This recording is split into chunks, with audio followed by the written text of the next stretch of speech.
Hey, I'm Herald sports writer Manny Navarro, back doing the Gridiron report alongside my buddy here, Andre C. Fernandez.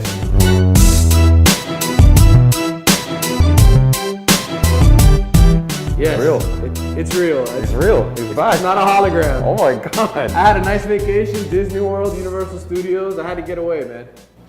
Every once in a while, it's good to get away. Missed a lot though over these last 3 weeks. Yeah, you did. Yeah. Who's even good anymore? I don't even know. Coral Park? I guess these guys are because we're here. Killian. Yeah, Killian. Sorry.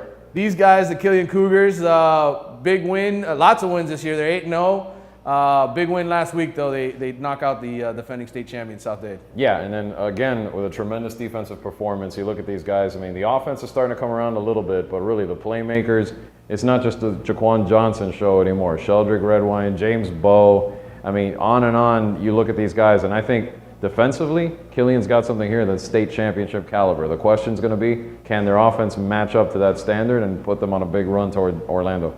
Four shutouts, Coach was talking about earlier. Yeah. And I think only allowed less than 10 in like 2 or 3 other games too. Yeah, I mean, Coral Gables is the only team that's really put up points on them, 21, and that was kind of like self-inflicted wounds. Yeah. Busts in coverage, busts in the running game and so forth. So there's a lot of confidence building here at Killian, and could very well make a run to the state champion. Speaking of confidence, somebody's got confidence again, the Southwest Eagles. Yeah. Big win for them last week. Well, they feel as if they let one game slip away against Belen, and they were up 17-0, so hard to argue with them in that one. If they had one, they can get back that one failed first half, they'd be in a lot better position right now. But they've done everything they're supposed to do, since then. They've been winning consistently. They've won the games they're supposed to. They're 1 game away from at least jumping into a tiebreaker spot against Varela. They play Varela this week.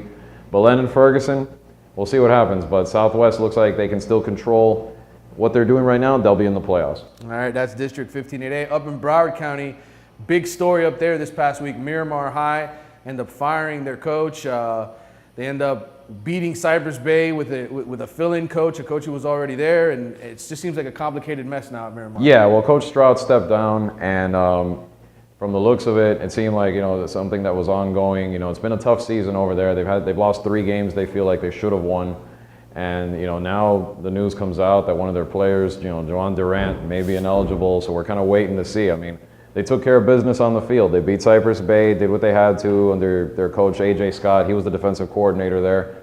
Got promoted to interim status for now. But just like everybody else right now, Miramar's kind of just, wait and see mode. Are they going to forfeit playoffs, or is the FHSA going to come in and make a ruling? And if they do, Cypress Bay will probably be the benefactors. They'll end up getting to the playoffs anyway, even though they lost. Yeah. Even though they lost, they're the 3rd in line in that district right now. So we'll see. All right.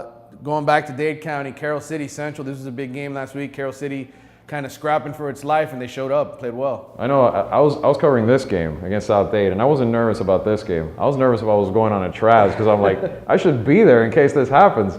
I mean, Carroll City, since the 0-4 start, it seems like they figured it out. The running game has been solid. Ronald and Ellington's had a tremendous year. The defense is playing well. Coach Aubrey Hill, that's one of the hottest teams right now, even though they didn't end up getting the W against Central. But they were down to the wire, had the ball late in the game, a minute to go with a chance to tie it. This is a team that's hot right now. So the Chiefs are still alive. We'll see what happens. All right.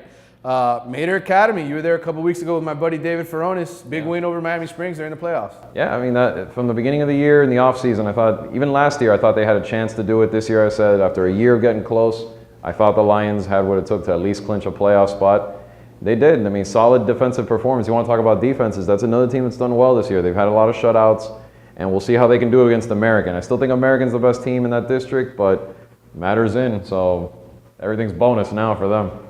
Columbus absolutely crushes your father's alma mater, Miami High, to basically get rid of the Stingarees and clinch the spot. Yeah, sorry, Dad. All the premature spikes in the world couldn't get the Stings into the playoffs, but maybe next year. That team's on the right track. And Columbus did what they had to do, what we expected them to do after they beat Gables early. They took care of business, and now let's see how far they can get in the playoffs. Dre, before we move on to our picks, what's blown you away, I guess, over the last couple of weeks that I haven't been around? What's impressed you the most? What's been the biggest story in your mind? You being gone for a month? No. 3 weeks. No, I mean, this Miramar thing's been pretty crazy because you talk about a team that we had pegged potentially to go to state.